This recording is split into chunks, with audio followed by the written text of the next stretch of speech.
be avoided. Occasional limited ingestion, which they define as 8 ounces of wine or 2 cans of beer per day, may be acceptable.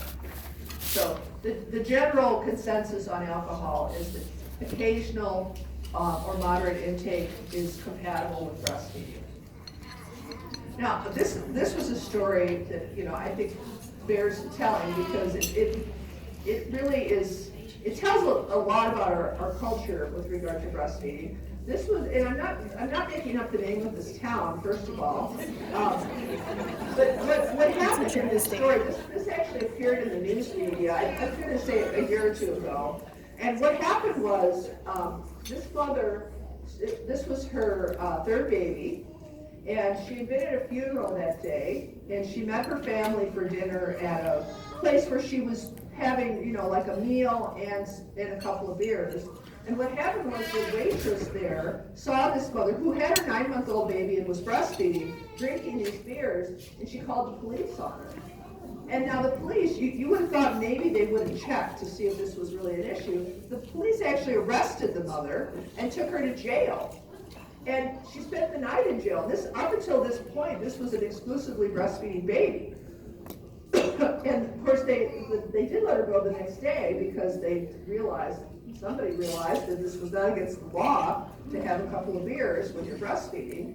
But the waitress went on record in the media to say she would do it again. That this was obviously not the right thing to be doing. But it just goes to show that it can be dangerous to be a nursing mother in America today. Some of the time, you just never know what kind of crazy thing that somebody's going to do. All right, so I'd like to move on to marijuana and cannabis, and this is a really big area of concern because, as everyone in this room knows, I'm sure, it is becoming legalized in many states, and it just this last week became legal in the entire country of Canada to our north. So let's take a little bit of a look here at marijuana. So we have the marijuana. The name of the plant is Cannabis sativa. And this is, the products are derived from seedlings of the hemp plant. Marijuana is the dried leaves, stems, and flower buds. Hashish is the resin obtained from flower buds.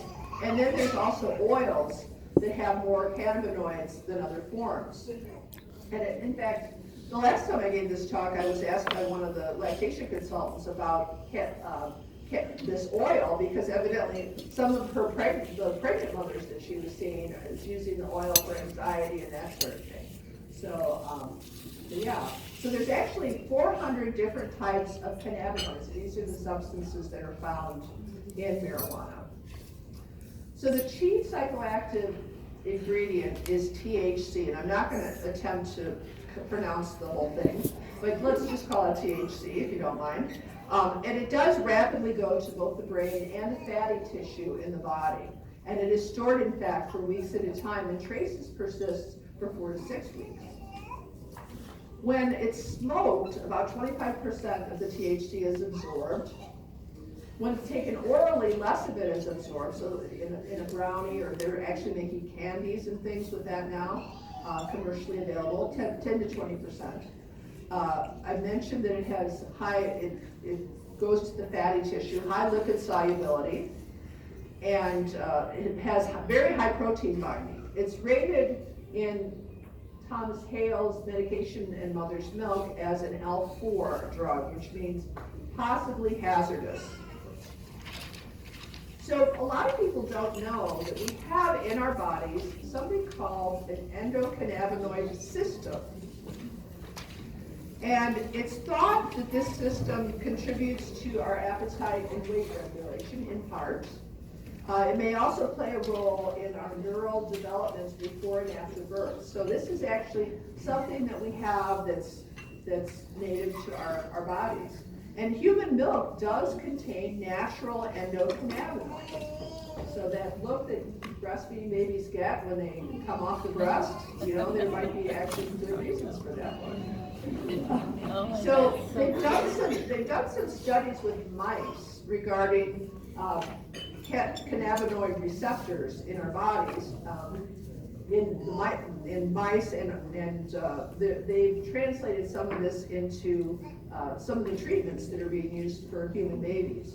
The receptors are located in the central nervous system, and before birth they're actually key to brain development. After birth, they play a key role in sucking. And in fact, when the scientists blocked the CB1 receptors in mice, then the mice were unable to suck. So we actually use now some cannabis, not with the THC, the part that makes you high, but some of the other cannabinoids to treat perinatal brain injury. That's actually been found to be an effective treatment. So if you want to read more about that, you can read the studies that are cited here.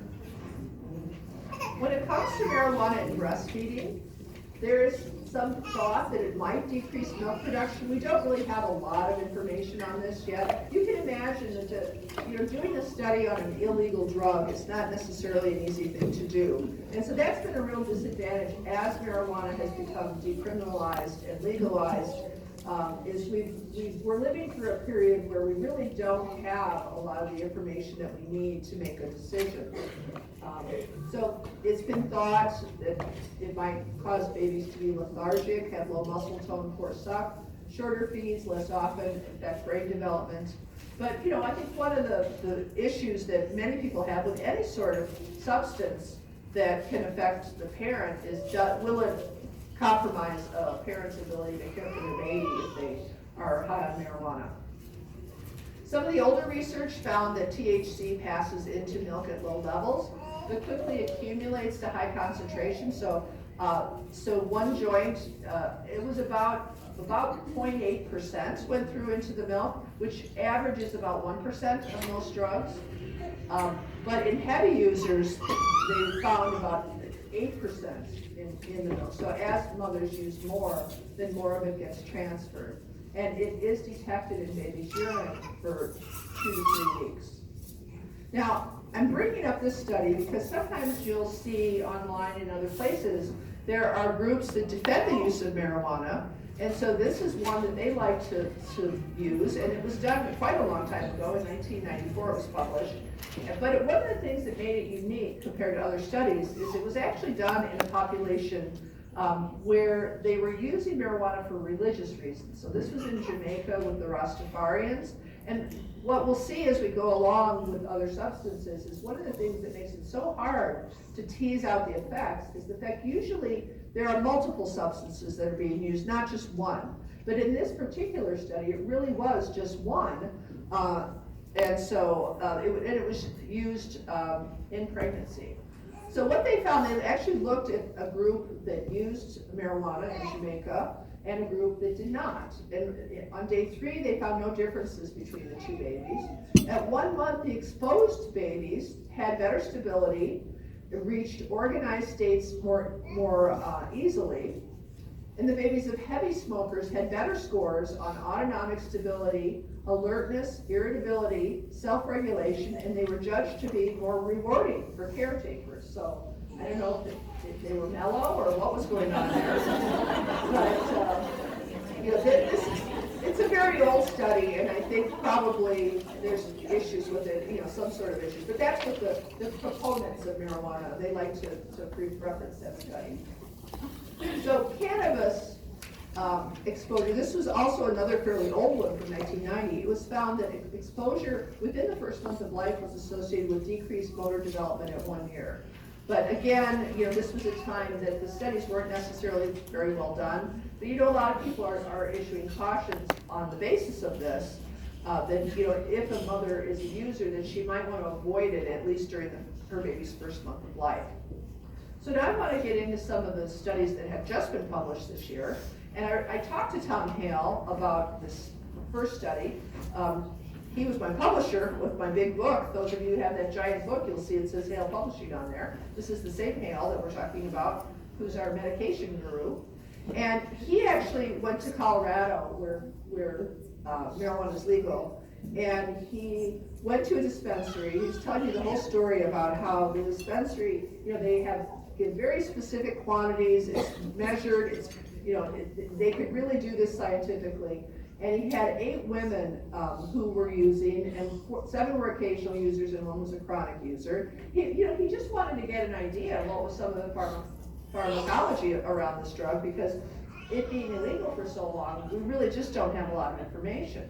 So he asked them to abstain for 24 hours and then smoke this very measured dose. He knew exactly how much they were getting. And then he took milk samples just before, at 1 hour, 2 hours, and at 4 hours. And what he discovered was that the peak in the milk was at 1 hour, and the relative infant dose was 2.5% of the maternal dose. So that was higher than what we had seen previously. So again, this was done very, very scientifically. So this is another study that was just published, I think, last month in Pediatrics. It's brand new, where they took 54 milk samples from 50 THC using women. 2/3 of them were nursing a child under a year old. About 2/3 of them were using marijuana by inhaling it, and 88% of them used it daily. And they found that the THC was actually detectable in milk for up to 6 days. So we're starting to learn a little bit more about, how this all works with marijuana and mother's milk. So in states where cannabis is legal, what this study found was, and this is from this year, is that about 6% of women do use it during pregnancy.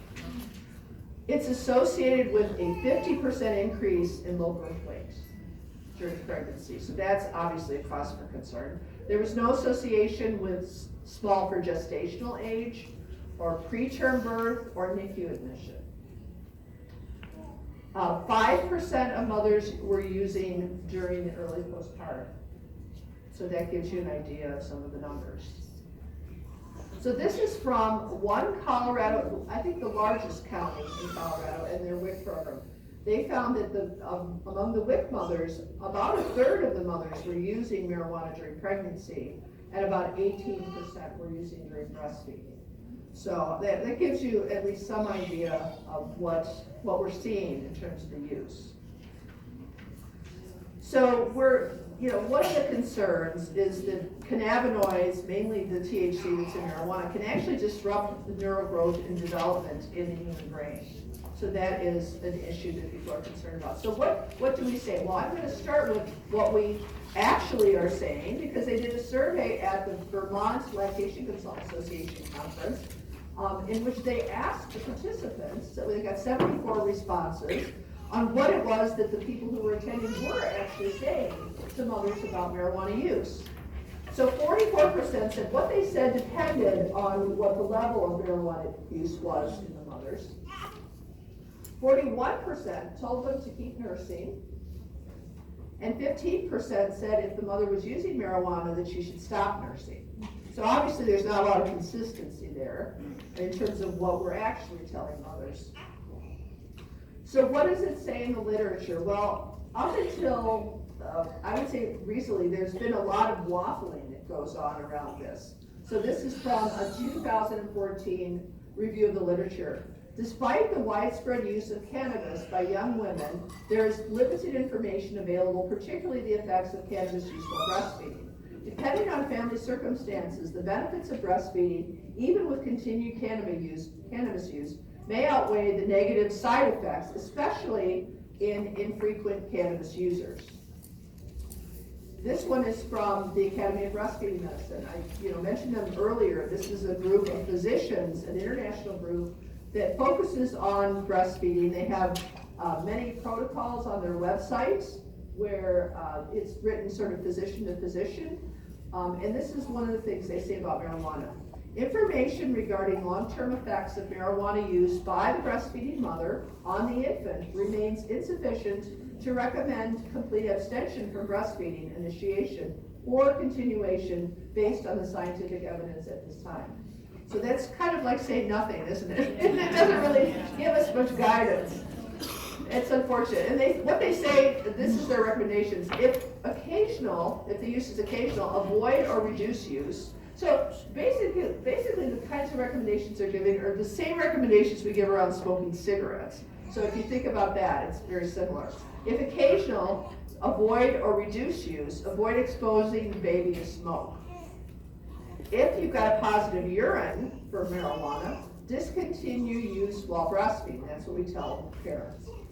We do say that about smoking, it's best to discontinue it. When prescribed, because we do have now individuals who are receiving it for medical reasons, weigh the risks and the benefits. No long-term data on infants exposed via milk promotes careful consideration. So very similar to the last statement that you saw. So the AAP issued a clinical report this year, the American Academy of Pediatrics, and they say present data are insufficient to assess the effects of exposure of infants to maternal marijuana use during breastfeeding. As a result, maternal marijuana use while breastfeeding is discouraged. Women should be informed of the potential risk of exposure during lactation and encouraged to abstain while breastfeeding. So, yeah. So what I've done is I've included in your handouts today several handouts. Two of them are from the Department of Health in Colorado. I believe they're from last year.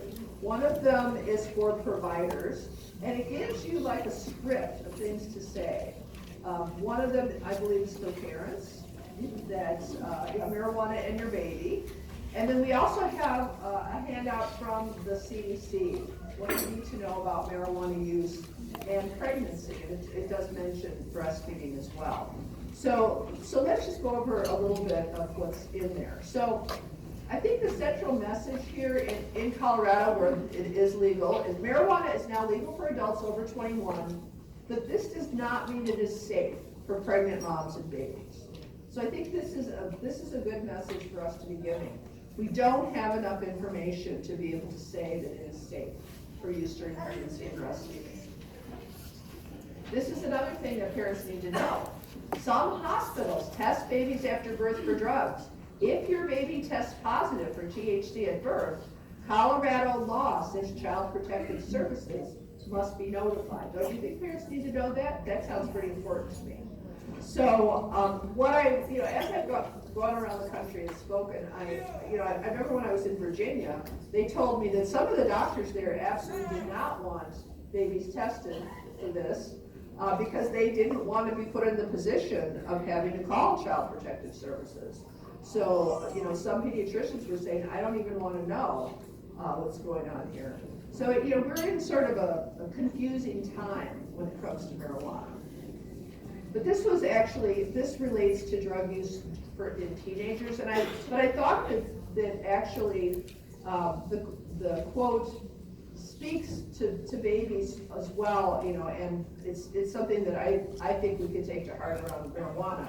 Drugs are powerful disruptors of brain programming because they can directly interfere with the process of neural pruning and interregional brain connectivity. So, they're concerned about teen use of drugs for this reason, because brain development is going on. And I think we need to be concerned, with newborns certainly, and during pregnancy for the same reasons. So, I like what Colorado is doing, where they're saying, it's legal, but that doesn't make it safe. I think that's a good message, and letting parents know that they could have Child Protective Services called if urine tests show positive for marijuana, because we know that it does stay in the system, in the baby's system, for many weeks.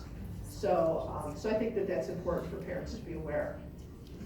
So let's take a look at some other substances and substance abuse, and figure out how we might handle that. We actually have some pretty good guidelines from the Academy of Breastfeeding Medicine around this. So what we see when we look at some of the latest data is that the past month illicit drug use in those over 12 years old, we have about 22.2 million people using marijuana. The second most common is misuse of prescribed pain relievers. Then we have cocaine, misuse of prescribed tranquilizers, misuse of prescribed stimulants, hallucinogens, methamphetamines, inhalants. And down at the bottom we have heroin, 0.3 million. So in 2012, that's the last data like this that I could find. It said it's actually the same percentage of pregnant women who are using illicit drugs who are using marijuana that we saw within the past month. So about 6%. That's actually a little higher than I expected, but that's where we're at. And what we see is that the mother's age seems to make a big difference in terms of, what her likelihood is of using illicit drugs. So the most risky age range is between 15 and 17, and that's 18%, which is rather high. And then we have 18 to 25, which is 9%, and then when we get over 25, then it goes down to 2%. We see a difference among ethnicities, with Native Americans being at highest risk at 13%, and Asians being at lowest risk at 4%, and everyone else in between. This was 2012. I was asked to speak at a conference in Rockford, Illinois about substance abuse in new families, where I got to hear social workers and other people, medical people, talking about this issue. And one of the social workers told a story about a mother that she went to see who looked for all the world like a middle-class mother, but she was showing up as having drugs in her system. And I know she said to the social worker, "Please don't tell my husband, he doesn't know anything about this." And one of the messages that I came away with is that really, you can't tell anything by looking at somebody, whether they're at risk for this. It's really in all races, all economic classes, in most ages, in people in every kind of relationship, in all job types, employed and unemployed. It really is an issue that affects lots and lots of different people. So we are concerned about drug use during pregnancy for a number of reasons. We know that it increases risks of congenital abnormalities, fetal growth restriction, preterm birth, impaired neurological development, and also, once the baby's born, toxicity and withdrawal. And we'll talk more about that. So there are risks associated with breastfeeding when a pregnant woman has a history of substance abuse. Probably the first one we think about is the baby's exposure via the mother's milk. As I mentioned, when mothers are using illicit drugs, usually it's not just one. There's usually a combination of exposures. That is the norm. So sometimes, for example, when marijuana was illegal, it might be cut with heroin or fentanyl or some other substance. And so, that certainly is true today too with that and with other drugs. I remember a few years ago, I did an exam prep course for the state of Arizona for their public health people. And we talked about this during that week-long event. And I remember saying that it seemed to me that in many of these cases, what we're seeing is people who have psychiatric disorders and who are self-medicating. And someone raised their hand and said to me, "I work with these families all the time, and I think it's 100% of the people." In other words, the reason why a lot of people use substances is because they have some sort of a psychological issue, and they're not getting appropriate treatment for that. We live in a strange world, a strange culture where there's a lot of stigma around mental health issues, and it really isn't handled in the same way that other sorts of illnesses are handled. And so this is where it leads us. People looking for ways to get through the day when they're struggling with these kinds of problems. One of the other risks is that infections are more common in drug users. They're more likely to have HIV from shared needles and such. That, of course, in our country is considered a contraindication for breastfeeding. They're also more likely to have hepatitis B and C, which are not contraindications for breastfeeding, but they are more